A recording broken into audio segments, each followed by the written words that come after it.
आज के इस क्लास में हम लोग बात करेंगे भारतीय इतिहास एवं संस्कृति का एक महत्वपूर्ण टॉपिक अशोक के धम्म की प्रकृति। यानी कि आज के इस क्लास के अंतर्गत हम लोग अशोक के धम्म की प्रकृति का अध्ययन करेंगे। राइट, अशोक के धम्म की प्रकृति। और जब धम्म की प्रकृति की बात करते हैं तो इसका अध्ययन इतिहास लेखन की परिप्रेक्ष्य में करेंगे। ये महत्वपूर्ण चीज आपको ध्यान में रखना है कि अशोक के धम्म को लेकर के भारतीय इतिहास लेखन में कई तरह की अवधारणाएं प्रचलित है, तो हम उसे भी देखने का प्रयास करेंगे कि इतिहास लेखन के संदर्भ में हम अशोक के धम्म की प्रकृति को किस तरह से समझ सकते हैं, और इसके अंतर्गत यह भी देखने का प्रयास करेंगे कि अशोक का धर्म भारत के वर्तमान समाज के लिए किस तरह से प्रासंगिक है। तो अशोक के धम्म को समझने से पहले सबसे पहले हम ये देखें कि अशोक का जो धम्म है ये क्या है ना। कैसे आप पहले इसको परिभाषित करेंगे और तब हम देखेंगे कि इसकी प्रकृति के संदर्भ में किस तरह के विचार है भारतीय इतिहास एवं संस्कृति के अंतर्गत। जब अशोक के धम्म की बात करते हैं तो इसकी परिभाषा क्या है। पहला चीज कि किसी अशोक ने स्वयं धम्म की परिभाषा दिया और किस तरह से अशोक ने अपने धम्म को परिभाषित किया। देखिए, अशोक का जो धम्म है, इस धम्म की जो परिभाषा है, इसकी परिभाषा अशोक के जो दूसरी स्तंभ लेख है ना। दूसरा स्तंभ लेख अगर आप देखेंगे अशोक का, तो उसी स्तंभ लेख में अशोक ने अपने धम्म की स्वयं परिभाषा दी है। और उस दूसरी स्तंभ लेख में अशोक एक प्रश्न पूछता है, कहता है कि किचु धमे। किचु धमे का मतलब क्या है कि धम्म क्या है, क्योंकि प्राकृत भाषा का उपयोग करता है और इसलिए उसमें लिखा हुआ किचु धमे, धम्म क्या है। और फिर अशोक उसका उत्तर देता है, आपा सिन्वे बहु कयानी दया दान सचे सूचे, धम्म है। यानी अशोक के अनुसार धम्म क्या है, तो आपा सिन्वे।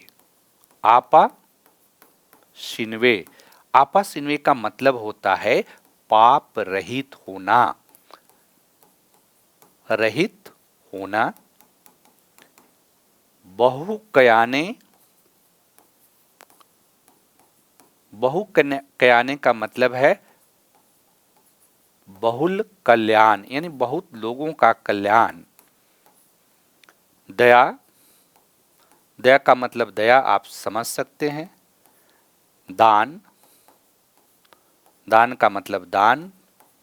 और सच्चे, सच्चे का मतलब सत्यता।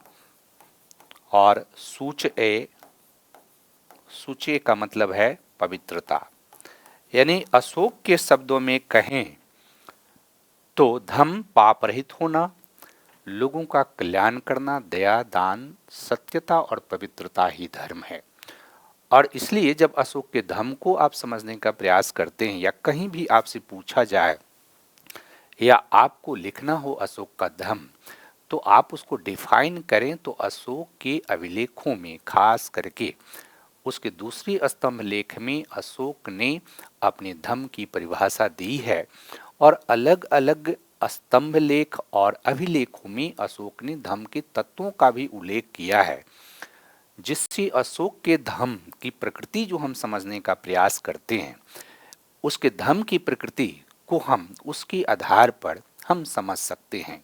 तो पहला कि अशोक का धम्म क्या है, तो इसको आपने समझने का प्रयास किया। अब देखिए कि अशोक का जो धम्म है, उस धम्म के संदर्भ में जो भारतीय इतिहास लेखन है, उस इतिहास लेखन में कई तरह की अवधारणाएं प्रचलित है। इसमें एक महत्वपूर्ण अवधारणा डी आर भांडारकर ने प्रतिपादित किया था। डी.आर. भंडारकर जो है एक बहुत ही महत्वपूर्ण राष्ट्रवादी इतिहासकार रहे हैं और डी.आर. भंडारकर ने अशोक के धर्म की जो प्रकृति है उसके संदर्भ में डी.आर. भंडारकर क्या कहते हैं, ये थोड़ा सा याद आपको रखना है कि डी.आर. भंडारकर ने कहा कि अशोक का धर्म उपासक बौद्ध धर्म है, उपासक बौद्ध धर्म है।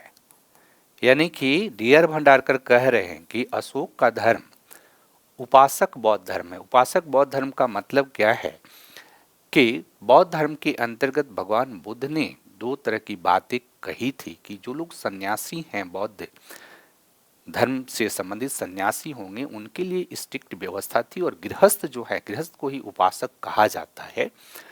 तो उपासकों के लिए बौद्ध धर्म में काफी मध्यम मार्ग को अपनाया गया था। डी.आर. भंडारकर कहते हैं कि अशोक का धर्म उपासक बौद्ध धर्म है। कैसे उपासक बौद्ध धर्म है, तो इसके संदर्भ में डी.आर. भंडारकर जो है तर्क प्रस्तुत करते हैं, ये लॉजिक देते हैं, प्रमाण देते हैं। और आपको जब कभी भी अशोक के धर्म की प्रकृति को समझना है, अशोक के धर्म को समझना है, तो हमेशा ध्यान ये रखना है कि इतिहास के अंतर्गत जब हम बातें करते हैं तो प्रमाण के आधार पर बात करना होता है। हमें तर्क के आधार पर और प्रमाण के आधार पर, प्रमाण और तर्क को मिला करके हम अपनी बातों को रखते हैं। तो पहला इंपॉर्टेंट तर्क के ये कहते हैं डी.आर. भंडारकर कि जो धर्म की परिभाषा है जिसकी बात हमने की, ये बौद्ध ग्रंथ राहुलोवाद सूत्र से ली गई है। राहुलोवाद सूत्र एक बौद्ध धर्म का ग्रंथ है और इस राहुलोवाद सूत्र में बौद्ध धर्म के अंतर्गत अशोक का जो धर्म है उसकी परिभाषा दी गई है। यानी अशोक जो कहता है आपा सिन्वे बहु ज्ञाने दया दाने सचे सूचे, ये बौद्ध ग्रंथ राहुलोवाद से ली गई है। दूसरी बात ये कहते हैं डी.आर. भंडारकर कि अशोक के काल में तृतीय बौद्ध संगीति का आयोजन 250 बीसी में पाटलिपुत्र में हुआ था और अशोक ने उसको संरक्षण प्रदान किया था। आप जानते होंगे कि मोगलीपुत्तिश जो है उसकी अध्यक्षता करता है। तीसरा कि अशोक का जो भब्रू शिलालेख है बहुत इंपॉर्टेंट है, आप याद रखेंगे भब्रू शिलालेख। उस भब्रू शिलालेख में अशोक जो है बौद्ध धर्म के त्रिरत्न है ना। बौद्ध धर्म का त्रिरत्न क्या है, तो बौद्ध धर्म का जो त्रिरत्न है बुद्ध धम्म और संघ, उसमें अशोक आस्था व्यक्त करता है। यानी अशोक जो है बौद्ध धर्म के त्रिरत्नों में विश्वास करता है। सांची एवं सारनाथ का अशोक का जो अभिलेख है उसमें अशोक जो है संघवेद रोकने का निर्देश देता है और यहाँ से भी डी.आर. भंडारकर कहते हैं कि यह भी इस बात को स्थापित करता है कि अशोक बौद्ध धर्म में विश्वास करता था और वो इसलिए संघ में भेद को रोकने का निर्देश देता है क्योंकि उसमें उसकी आस्था थी। इसके अलावा एक और महत्वपूर्ण अभिलेख है जिसको हम लोग कहते हैं रूमन देई अभिलेख। देखिए ये अशोक का रूमन देई अभिलेख है। इस अभिलेख में अशोक स्वयं कहता है कि चूंकि भगवान बुद्ध का जन्म स्थल रूमन देई के पास लुम्बिनी नामक गांव था और इसलिए अशोक जो है लुम्बिनी की यात्रा करता है और लुम्बिनी की यात्रा करने के बाद वहां पर रूमन देई में एक स्तंभ अभिलेख स्थापित करता है और उसमें वो कहता है कि मैं भगवान बुद्ध में आस्था रखता हूँ और इसके उपलक्ष्य में लुम्बिनी के जो लोग हैं उनको बलि से मुक्त कर दिया जाता है। बलि एक प्रकार का टैक्स था, उससे मुक्त कर दिया गया और भाग को घटाकर 1/8 कर दिया गया। भाग जो है आमतौर पर 1/6 भाग लिया जाता था जिसको घटा करके 1/8 कर दिया गया। इसके अलावा भी अशोक जो है बौद्ध धर्म के महत्वपूर्ण तीर्थस्थलों की यात्रा करता है। तो इसके आधार पर डी.आर. भंडारकर जो हैं वो कहते हैं कि दरअसल अशोक का जो धम्म है वह उपासक बौद्ध धर्म है, यानी गृहस्थ के लिए जो बौद्ध धर्म में जो प्रावधान किया गया था वही धम्म अशोक का धम्म है, राइट। लेकिन एक दूसरे इतिहासकार हैं आर.के. मुखर्जी, राइट। ध्यान ये रखना है कि आर.के. मुखर्जी इन्होंने भी अशोक के धम्म का अध्ययन किया और इन्होंने कहा कि अशोक जो है व्यक्तिगत रूप से बौद्ध था, राइट। यानी अशोक के धम्म के संदर्भ में ये कह रहे हैं कि अशोक व्यक्तिगत रूप से बौद्ध धर्म में आस्था रखता है, व्यक्तिगत रूप से बौद्ध धर्म में आस्था रखता है,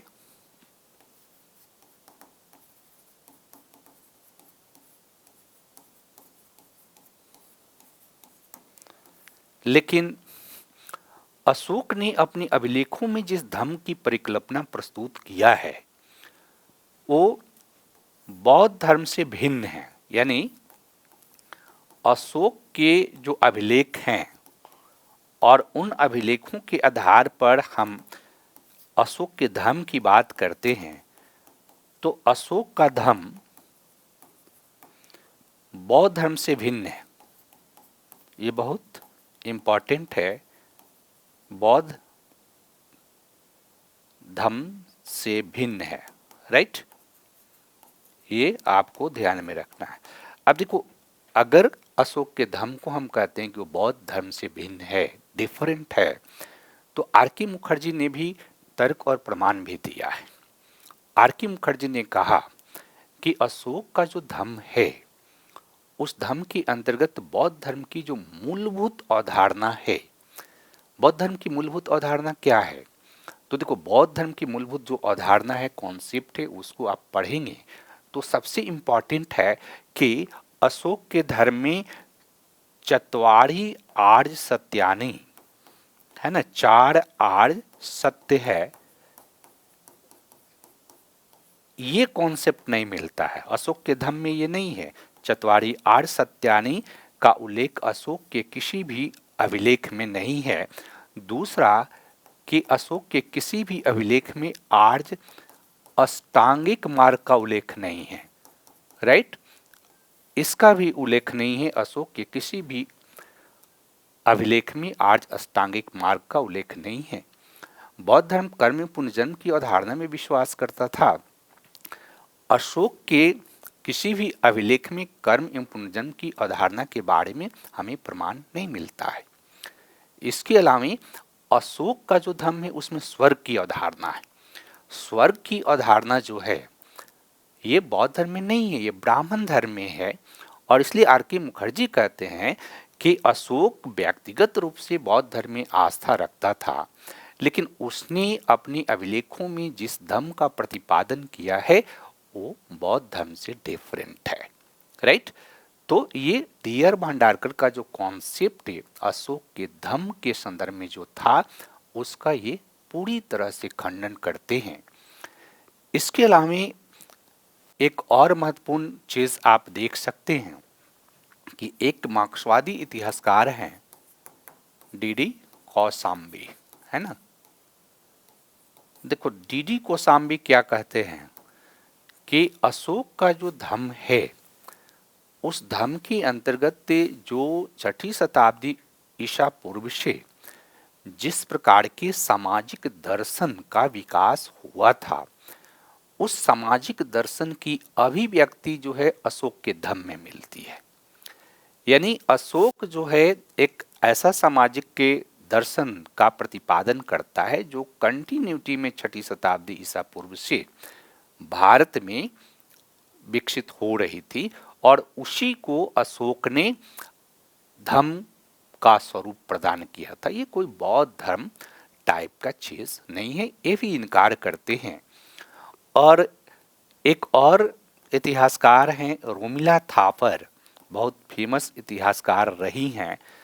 तो रोमिला थापर का कहना है कि अशोक का धर्म उसके राजनीतिक उद्देश्यों से प्रेरित था, यानी उसका जो पॉलिटिकल उद्देश्य था, उस पॉलिटिकल उद्देश्य से अशोक का धर्म प्रेरित था, क्योंकि अशोक के एक बड़े साम्राज्य का शासक था और उसके साम्राज्य में सभी वर्गों को एक साथ एकजुट करने के लिए या तो आप ताकत के बल पर कर सकते थे या कोई ऐसी विचारधारा का प्रतिपादन करें जिसके आधार पर आप जनता को अपने साथ एकजुट कर लें।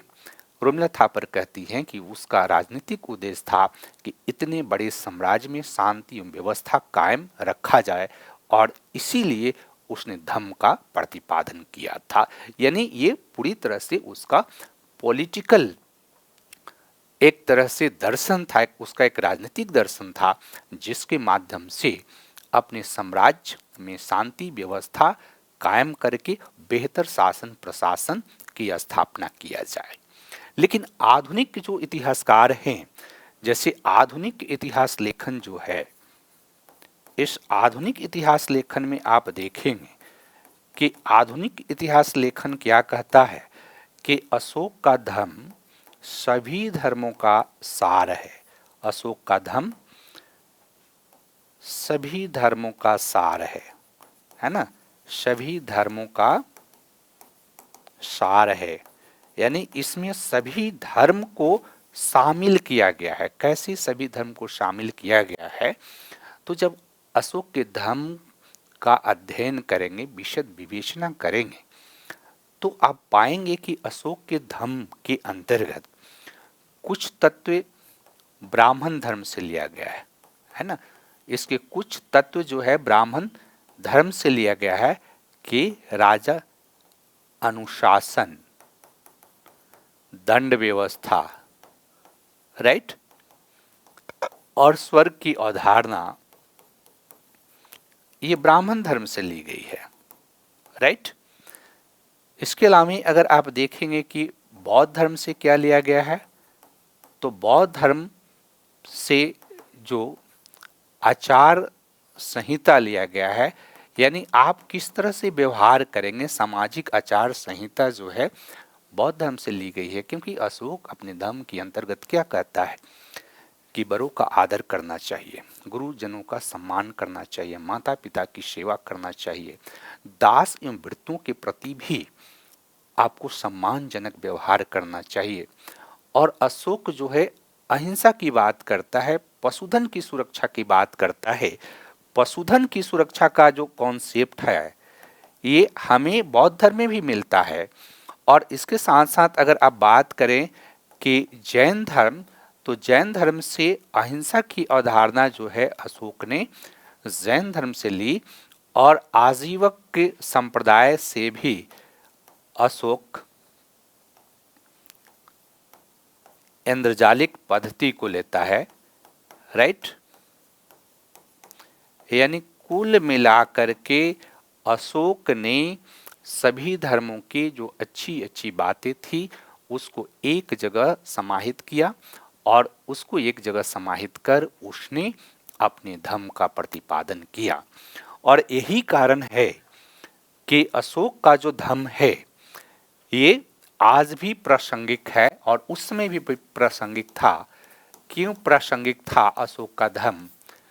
उस समय देखो, अगर इस तरह के धर्म का प्रतिपादन किया तो इस धर्म के प्रतिपादन से अशोक ने क्या किया कि अपने साम्राज्य में शांति व्यवस्था कायम किया, सुरक्षा व्यवस्था कायम किया, पशुधन की सुरक्षा प्रदान करके अर्थव्यवस्था को मजबूत करता है।